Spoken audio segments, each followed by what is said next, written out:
بالله من الشيطان الرجيم.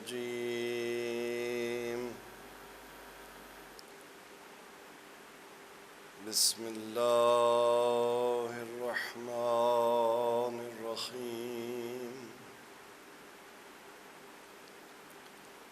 الحمد لله رب العالمين.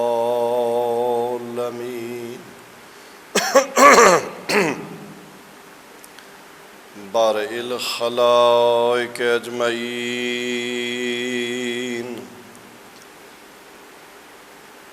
الحمد لله الذي تخيرت في أشعة أنواره أفهام الموحدين، وتقاصرت دون إدراك كماله أوهام المتوهمين. الحمد لله الذي توحد بالعظمة والعلاء وتفرد بالجود والكبرياء. لا يبلغ مدحته القائلون سبحان الله عما يصفون. بلندتر صلوات.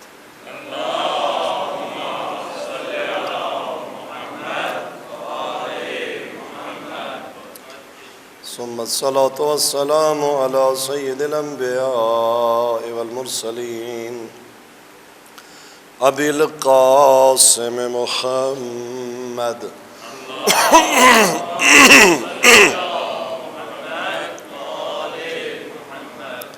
والصلاة والسلام على أهل بيته الطيبين الطاهرين المنتجبين، واللعنة الدائمة على أعدائهم أجمعين. أما بعد، فقد قال الله تبارك وتعالى في كتابه المجيد وفرقانه الحميد وقوله الحق: وَإِذْ أَخَذَ رَبُّكَ مِنْ بَنِي آدَمَ مِنْ ظُهُورِهِمْ ذُرِّيَّتَهُمْ وَأَشْهَدَهُمْ عَلَىٰ أَنفُسِهِمْ أَلَسْتُ بِرَبِّكُمْ قَالُوا بَلَىٰ شَهِدْنَا أَن تَقُولُوا يَوْمَ الْقِيَامَةِ إِنَّا كُنَّا عَنْ هَٰذَا غَافِلِينَ. بلندتر صلوات.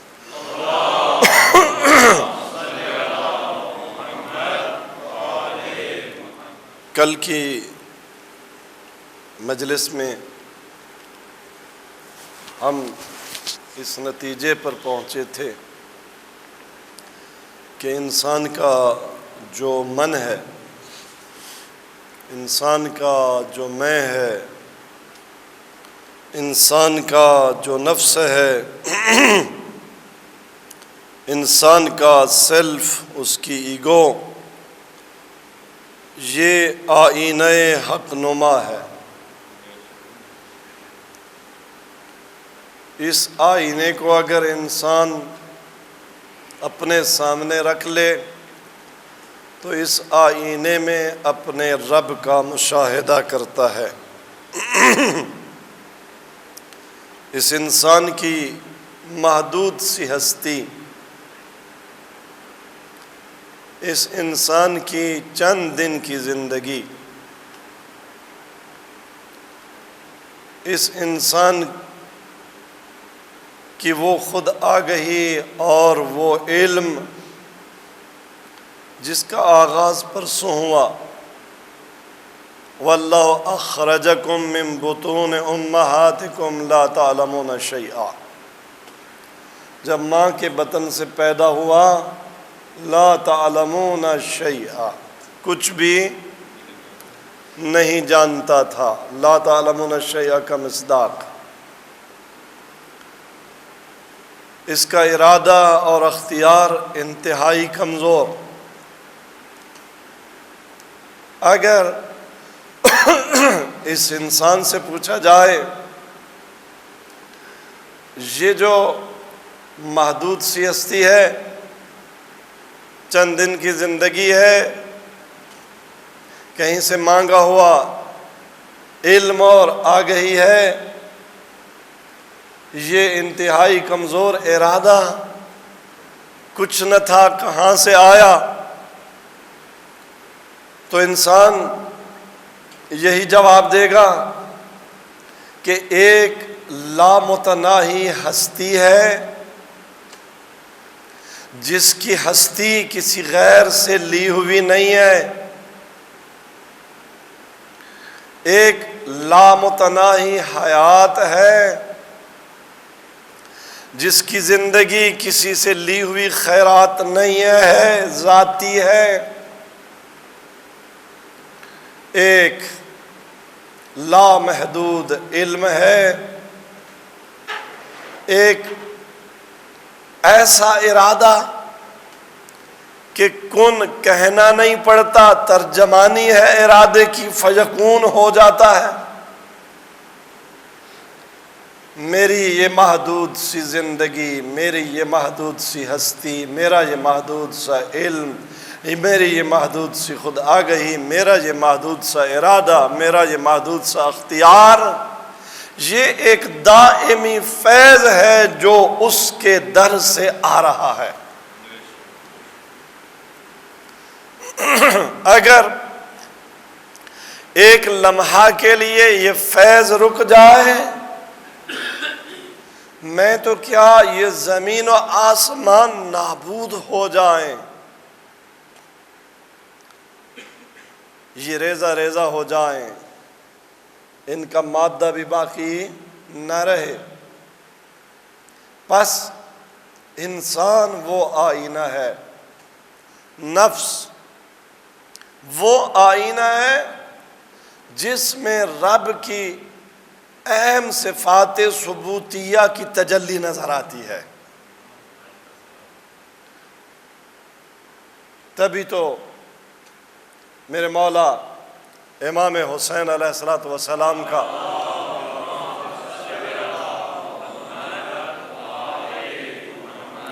وہ دعائے عرفہ کا جملہ جو کل میں نے تلاوت کیا کہ میرے مولا کیا ارشاد فرماتے ہیں، بار الہ متا غبتا حتی تحتاج الی دلیل یدل علیک، اے میرے رب تو غائب کب تھا کہ تجھے ثابت کرنے کے لیے کسی دلیل کی ضرورت ہو؟ محتاجوں کا، فقیروں کا خیرات پا جانا خیرات دینے والے پر ہی تو دلیل ہے۔ وَمَتَى بَعُدْتَ حَتَّى تَكُونَ الْآثَارُ هِيَ الَّتِي تُوصِلُ إِلَيْكَ، بار الہ تو بعید کب تھا، تو دور کب تھا کہ آثار دنیا کی چیزیں یہ ان کے ذریعے انسان تیری بارگاہ میں پہنچے۔ عامیت عین لا تراک علیہا رقیبا، اندھی ہے وہ آنکھ جو تجھے اپنے آپ پر رقیب نہ دیکھے۔ ہم آنکھوں کے اندھے ہو جاتے ہیں جب سمجھتے ہیں کہ اب خلوت ہے، یہاں گناہ کر لوں، کوئی دیکھنے والا نہیں ہے۔ بچوں سے چھپ کر، بڑوں سے چھپ کر، احترام کرنے والوں سے چھپ کر، جو ہمارا احترام کرتے ہیں وہ نہ دیکھیں، وہاں پر میں گناہ کی طرف راغب ہو جاتا ہوں، نافرمانی کی طرف، عصیان کی طرف۔ اس وقت گویا میں اندھا ہوں، میں آئینہ حق نما میں حق کو دیکھ نہیں رہا، وگرنہ جب بھی انسان اپنی طرف متوجہ ہو اور ہر وقت ہے تو اپنے رب کی طرف متوجہ ہوگا۔ کیا خوب کہا کسی شاعر نے، کہا تصویر نے تصویر گر سے، میں ہوں تیرے کمالات ہنر سے۔ دیوار پہ لگی ہوئی تصویر آپ اگر دیکھیں، جس زاویے سے آپ دیکھیں گے آپ محسوس کریں گے تصویر ہمیں دیکھ رہی ہے، مجھے دیکھ رہی ہے۔ تصویر گر جگہیں بدلتا رہے، جس زاویے سے بھی دیکھتا ہے مشاہدہ کرتا ہے کہ تصویر میری بنی ہوئی مجھے ہی دیکھ رہی ہے۔ تو اس تصویر گر نے اس تصویر سے پوچھا، کہا تصویر گر نے، کہا تصویر نے تصویر گر سے، میں ہوں تیرے کمالات ہنر سے۔ تصویر گر نے پوچھا کہ کیا وجہ ہے، کیا راز ہے؟ میں جہاں بھی چلا جاؤں تیری نگاہ مجھ پر۔ تصویر بولی، کہا تصویر نے تصویر گر سے، میں ہوں تیرے کمالات ہنر سے۔ میں اگر ہوں یہ تیرا کمال ہنر ہے، وگرنہ میں کہاں، میرا وجود کہاں۔ اب جب میرا وجود تیرے کمالات ہنر سے ہے، ولیکن کس قدر نامنصفی ہے کہ تو پوشیدہ ہو میری نظر سے۔ یہ ناانصافی ہے کہ میں اگر تیرے کمال ہنر کا نتیجہ ہوں پھر میں تجھے بھول جاؤں، یہ غلط ہے، یہ ناانصافی ہے، یہ ناانصافی ہے، یہ اندھا پن ہے کہ جس کے در سے، جس کے فیض سے ہستی مل رہی ہے، حیات مل رہی ہے، خود آگہی مل رہی ہے، علم و معرفت حاصل ہو رہی ہے، ارادہ اختیار ہے، میں باقی ہوں، بکھرا نہیں ہوں، اس سے غافل ہو جاؤں۔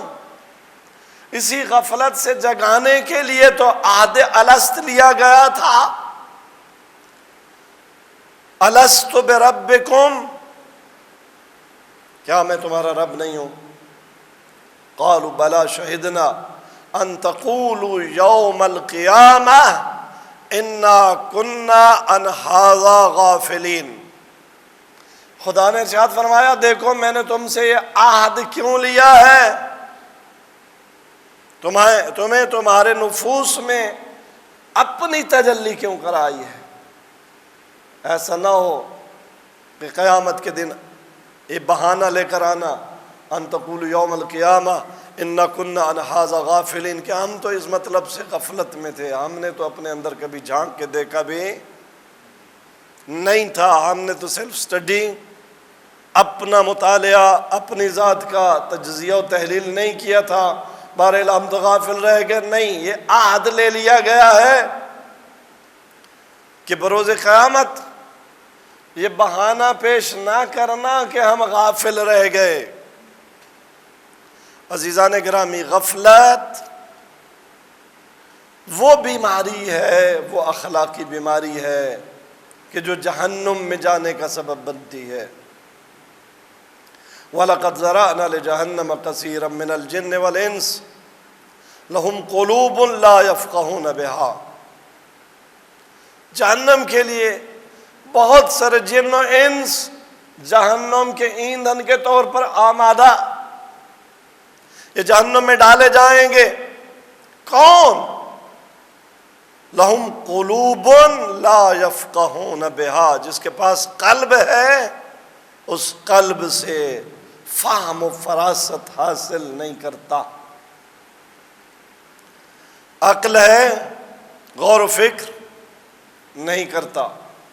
لہم قلوب لا یفقہون بہا وَلَهُمْ آذان لا یسمعون بہا، اگر آیت کی ترتیب یہی ہو تو وَلَهُمْ قُلُوبٌ لَا يَفْقَهُونَ بِهَا وَلَهُمْ أَعْيُنٌ لَا يُبْصِرُونَ بِهَا، آنکھیں ہیں ان سے بصیرت حاصل نہیں کرتے، کان ہیں ان سے سنتے نہیں، جس انسان کے پاس عقل ہو، قلب ہو، آنکھیں ہوں، کان ہوں، دنیاوی معرفت، مادہ کی معرفت، اس سے معنی کی معرفت کے حصول کے تمام ذرائع موجود ہوں، پھر بھی غور و فکر سے کام نہ لے، مشاہدہ جلال حق کر سکتا ہو، اپنے اندر کر سکتا ہو، کہیں دور جانے کی بھی ضرورت نہ ہو، پھر بھی جمال و جلال حق کا مشاہدہ نہ کرے تو پھر یہ اندھا ہی تو ہے نا۔ امام حسین علیہ السلام کے الفاظ میں عامیت عینن، یہ آنکھ اندھی ہے، اور من کان فی ہذہ اعمی فہو فی الآخرۃ اعمی۔ یاد رکھو یہ قرآن کا فرمان ہے، جو یہاں اندھا رہ گیا وہ قیامت کے دن بھی اندھا محشور ہوگا۔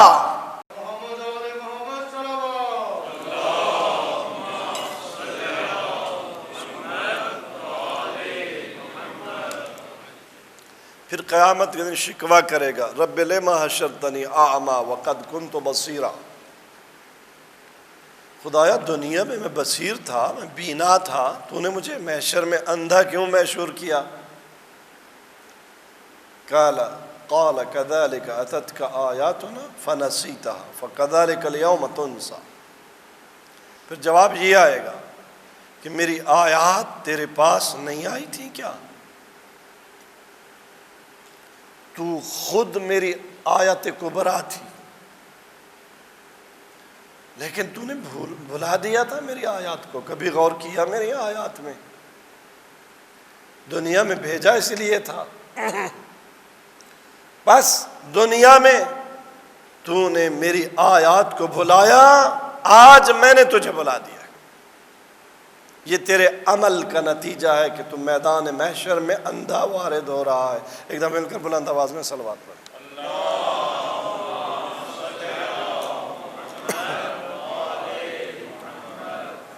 بس عزیزان گرامی، ہماری یہ زندگی، یہ حیات، یہ خدا کی بارگاہ سے آ رہی ہے،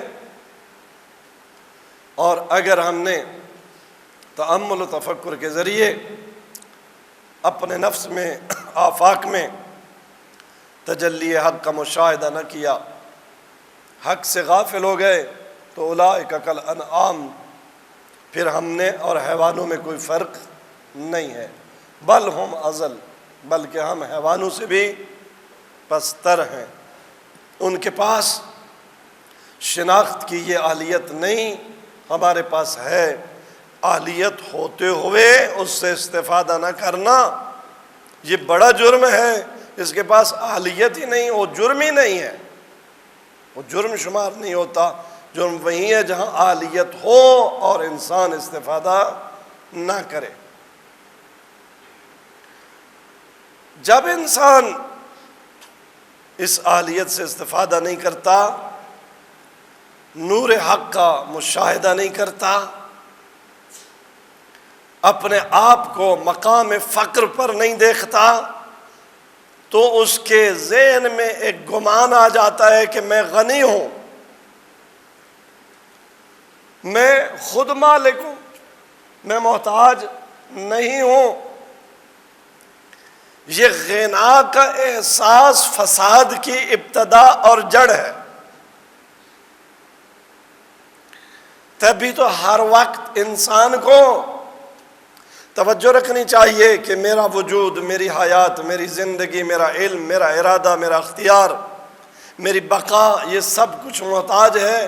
اور آواز قدرت یہی آتی ہے، یا ایھا الناس انتم الفقراء الی اللہ، اے لوگو تمہاری ایک ہی حیثیت ہے، ایک ہی ڈیفینیشن، ایک تعریف۔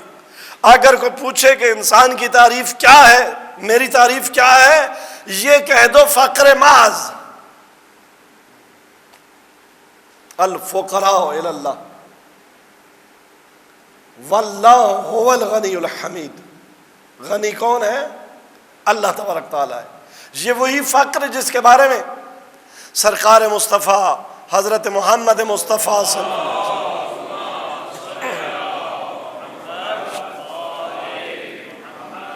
آپ نے ارشاد فرمایا الفقر فخری، اس مقام فقر پر پہنچنا، اسے درک کرنا، اس کا اعتراف کرنا کہ میں سراسر فقر ہوں، یہ وہ مقام ہے، یہ وہ مرتبہ ہے جو اس پہ پہنچ جائے اسے فخر کرنا چاہیے۔ اپنے آپ کو غنی دیکھنے میں فخر نہیں ہے، وہ حیوانیت کا درجہ ہے۔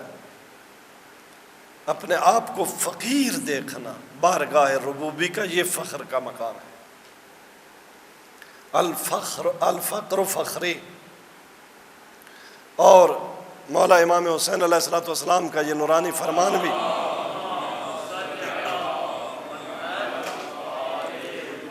جو یہ بھی دعائے عرفہ میں، دعائے عرفہ بہت عظیم عرفانی مطالب پر مشتمل ہے۔ ضرور عرفہ کے دن اس دعا کی کوشش کیا کریں، بامعنی باترجمہ تلاوت کریں۔ اس کا ایک جملہ ارشاد فرماتے ہیں الہی انا الفقیر فی غنایا، خدایا میں اپنے غنا میں بھی فقیر ہوں، میں فقیر محض ہوں۔ فکیف لا اکون فقیرا فی فقری، جو حالت غنا میں بھی فقیر ہو وہ فقر کی حالت میں کیسے فقیر نہیں ہوگا؟ یہی وہ فقر ہے اس کے بارے میں علامہ اقبال نے کہا تھا ایک فقر ہے شبیری، اس فقر میں میری ہے میراث مسلمانی سرمایہ شبیری۔ یہ شبیری فقر یہ ہے کہ انسان اس مرتبے پر پہنچا ہوا ہو کہ اگر میں بول رہا ہوں تو یہ نہ سوچوں کہ میں بول رہا ہوں۔ تو کون ہوتا ہے؟ تو خود فقر محض ہے، تو نہ اترا اپنی تقریر پر، تو یہ تھوڑی سی بے احتیاطی ہوئی، آج چوتھے دن گلا بیٹھ گیا، اب دعا فرمائے کہ وہاں سے عطا ہوتی رہے۔ تو اپنی آواز کا مالک بھی نہیں ہے، الفاظ کا کہاں، مفاہیم کا کہاں، پھر اتراتا کس بات پر ہے کہ میں نے بڑی ہی پرمغز تقریر کی ہے، اگر وہاں سے فیض نہ آئے، یہ آواز رک جائے، یہ الفاظ رک جائیں، یہ مفاہیم چلے جائیں،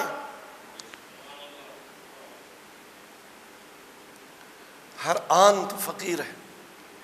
اس منزل پر پہنچ، اس احساس پر پہنچ، کیونکہ اگر یہ احساس چلا جائے تو اس کی جگہ پر احساس غنا آ جاتا ہے کہ میں غنی ہوں۔ اور جس وقت احساس غنا آ گیا، ان الانسان لیطغی ان رآہ استغنی، پھر طغیان آ جاتا ہے، پھر نافرمانی آ جاتی ہے، پھر عصیان آ جاتا ہے۔ قرآن یہی فرماتا ہے نا، انسان کی سائیکی بتاتا ہے، ان الانسان لیطغی، انسان کب طغیان گر بنتا ہے، کب گناہ کرتا ہے، اس کے پیچھے سائیکی کیا ہے؟ ان رآہ استغنی، جب دیکھتا ہے کہ میں خود ہوں، میں ہوں، میں غنی ہوں، میں اپنے وجود کا مالک، میں اپنی جوانی کا مالک، میں اپنی آنکھوں کا مالک، میں اپنے کانوں کا مالک، میں اپنی زبان کا مالک، میں اپنی توانائیوں کا مالک، جب میں آ گیا، ملکیت اپنی طرف آ گئی، پھر طغیان آ جائے گا، پھر گناہ آ جائے گا، پھر یزیدیت آ جائے گی، پھر فرعونیت آ جائے گی، پھر شمر بنے گا۔ احساس فقر ہوگا تو حسین بنے گا۔ جن میں احساس غنا تھا وہ ابن زیاد کے لشکر میں کھڑے تھے، اور جس میں احساس فقر تھا وہ ہر منزل پر انا للہ وَإِنَّا إِلَيْهِ رَاجِعُونَ کا کلمہ پڑھ کر بار بار یہ اعتراف کر رہا تھا، بار الہ حسین اپنا نہیں ہے، تیرا مال ہے۔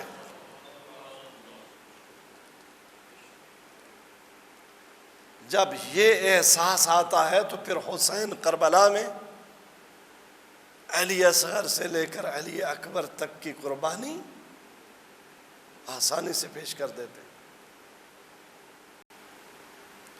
بس عزیزان گرامی، آج گفتگو کو طول نہیں دے سکتا۔ آج 4 محرم کا دن، 4 محرم کو میں حسین کے اس مظلوم سفیر کی شہادت پڑھتا ہوں جو اپنے مولا کی طرح دیار غربت میں اکیلا، بے یار و مددگار، پیاسا ذبح کیا گیا۔ جناب مسلم ابن عقیل 28 رجب کو میرے مولا نے مدینہ چھوڑا تھا، 5 شعبان کو مکہ پہنچے، 8 شعبان تک مکہ میں رہے۔ اس دوران کم از کم 600 خط اہل کوفہ کے پہنچے، مولا ہمارا کوئی امیر نہیں ہے، آپ تشریف لائیں۔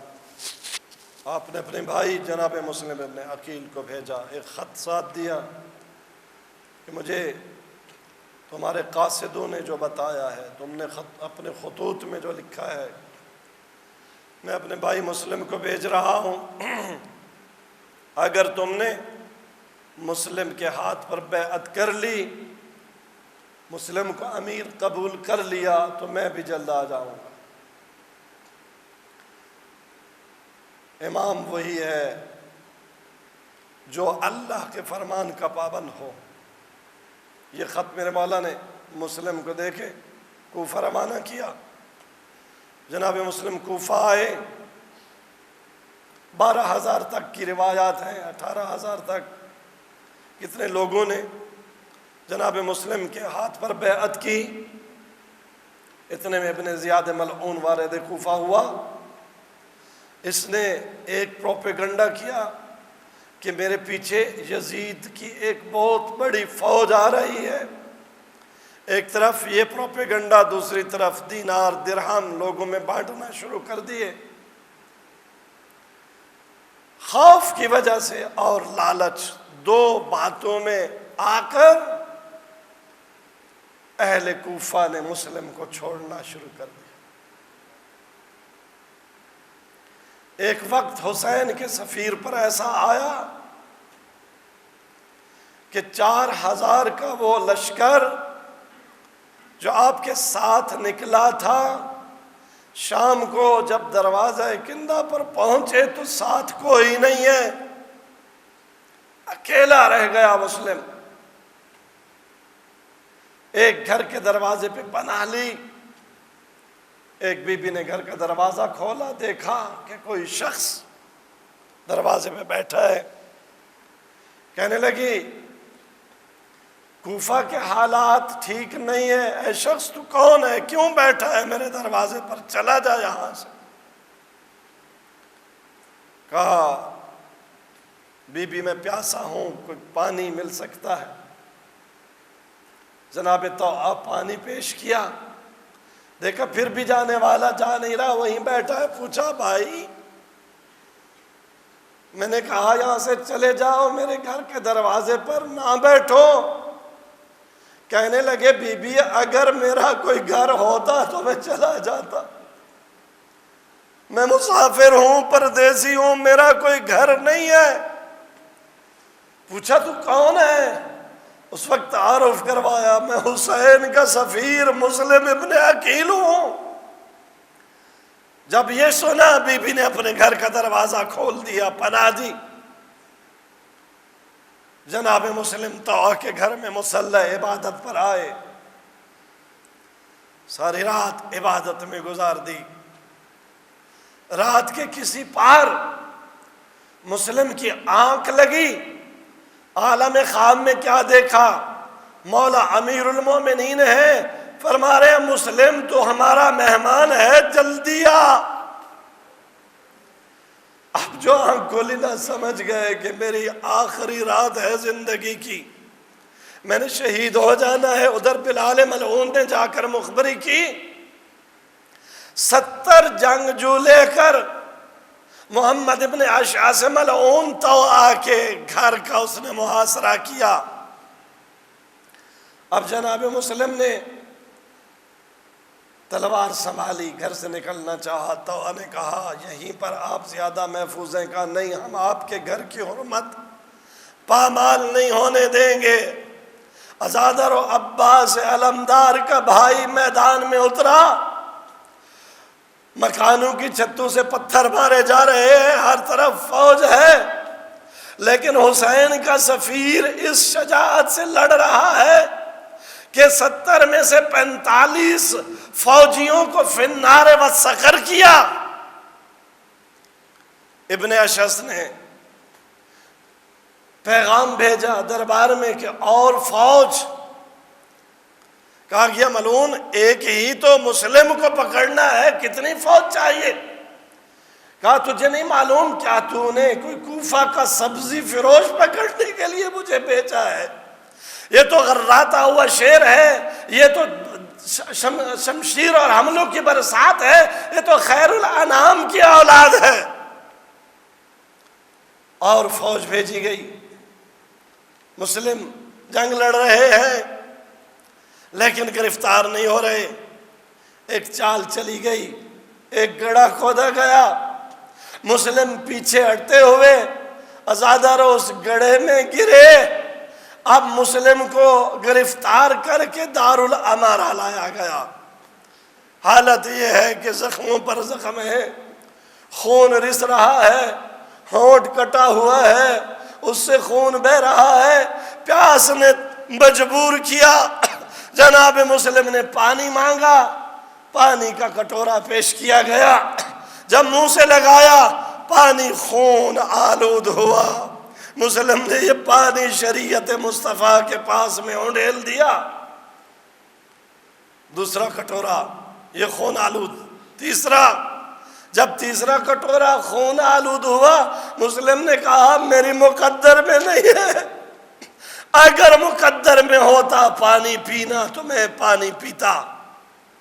بس عزاداروں، یہاں پر بعض روایات میں ہے کہ مسلم رو رہے ہیں، کسی ملعون نے تانا دیا۔ مسلم جو حکمرانی کے خواہش مند ہوتے ہیں گرفتار ہو جائیں تو روتے نہیں۔ جناب مسلم نے کہا میں اپنے لیے نہیں رو رہا، ابکی للمقبلین الی الکوفہ، میں رو اس لیے رہا ہوں میں نے خط لکھ دیا ہے، حسین مولا، حسین کے ساتھ حسین کی بہنیں ہیں، وہ کوفہ میرے خط پر آ رہے ہیں اور کوفہ کے حالات بدل گئے، میں تو آنے والوں کے لیے رو رہا ہوں۔ اجرکم علی اللہ۔ جناب مسلم کو دارالامارہ کی چھت پہ لے جایا گیا۔ جناب مسلم نے عمر ابن سعد کو 3 وصیتیں کی، دیکھیں میری زرہ، میری تلوار بیچ کر میرا 600 درہم کا قرض ہے یہ اتار دینا۔ دوسری وصیت میری یہ ہے کہ میری لاش دفن کر دینا۔ تیسری وصیت میری یہ ہے کہ میں نے حسین کو خط لکھ دیا ہے، مولا کوفیوں نے بیعت کر لی، اب حالات بدل گئے، میرے مولا کو خط لکھ دینا حسین کوفہ نہ۔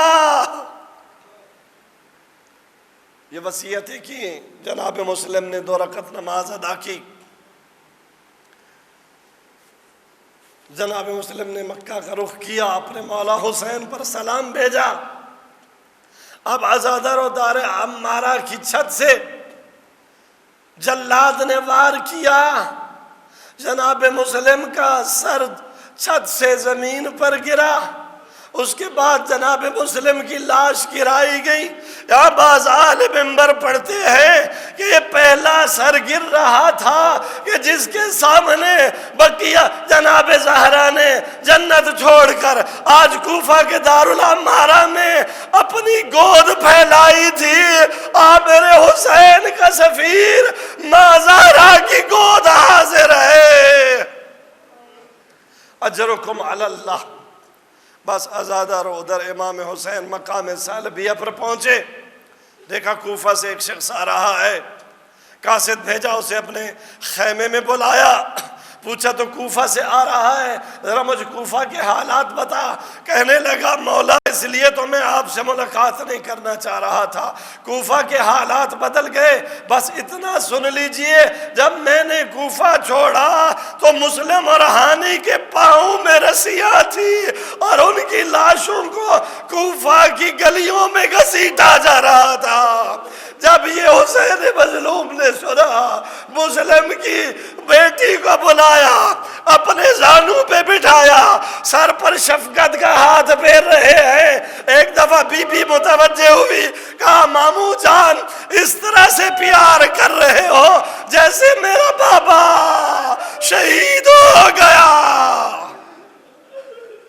میرا مولا نے فرمایا بیٹا اگر تیرا بابا شہید ہو گیا تو حسین تیرا بابا ہے۔ آزادہ رو باز اہل منبر یوں پڑھتے ہیں یہ منظر سکینہ دیکھ رہی تھی اور بی بی کو معلوم ہوا جب کسی کا بابا مارا جائے اس کے سر پر شفقت کا ہاتھ پھیرا جاتا ہے۔ کربلا میں جب آواز گونجی الا قد قتل الحسین بکربلا، سکینہ کو توقع تھی میرے سر پر کوئی شفقت کا ہاتھ رکھے گا، لیکن حق ایسا نہ ہوا۔ شمر ملعون نے تماچے مارے، کانوں سے درے اتارے گئے۔ الا لعنت اللہ علی القوم الظالمین وسیعلم الذین ظلموا ای منقلب ینقلبون۔ بار الہ بحق محمد و آل محمد، ہماری یہ قلیل سی عبادت اپنی بارگاہ میں منظور و مقبول فرما۔ بار الہ ہماری اس مجلس کو اپنی ذات و صفات میں تأمل و تفکر جیسی عبادت قرار دے۔ بار الہ ہمیں ہمارے فقر کا احساس ہر وقت دلا۔ بار الہ بحق محمد و اہل بیت محمد ہمیں عصیان و طغیان سے بچا۔ بار الہ 12ویں سرکار کا ظہور جلد فرما، ہمیں اس مولا کے اعوان و انصار میں قرار دے۔ بار الہ علماء حق کا مراجع اعظام رہبر انقلاب اسلامی ایران کو طول عمر عطا فرما، ان کی توفیقات خیر میں اضافہ فرما، آل سعود آل یہود کو نیست و نابود فرما، امریکہ و اسرائیل کو نیست و نابود فرما، مودی سرکار کو نابود فرما۔ بار الہ کشمیر، یمن، فلسطین کو آزاد فرما۔ بار الہ بحق محمد و اہل بیت محمد ہمارے مسافروں کے سفر بے خطر فرما، ہمارے مریضوں کو شفائے کامل اور عاجلہ عطا فرما، بے اولادوں کو اولاد نرینہ اور صالحہ عطا فرما، تنگ دستوں کو رزق وسیع و حلال عطا فرما۔ بار الہ بانیان مجلس، عزاداران حسین، عزاداری کی خود حفاظت فرما، یہ اہتمام کرنے والوں کو توفیقات خیر عطا فرما، ان کا یہ اہتمام اپنی بارگاہ میں منظور و مقبول فرما۔ جو دعا زباں پر آئی، جو دعا زباں پر نہیں آئی تو علیم بذات الصدور ہے، ہماری تمام شرعی حوائج پوری فرما۔ ربنا تقبل دعانا انک انت السمیع الدعاء۔ والسلام علیکم ورحمۃ اللہ وبرکاتہ۔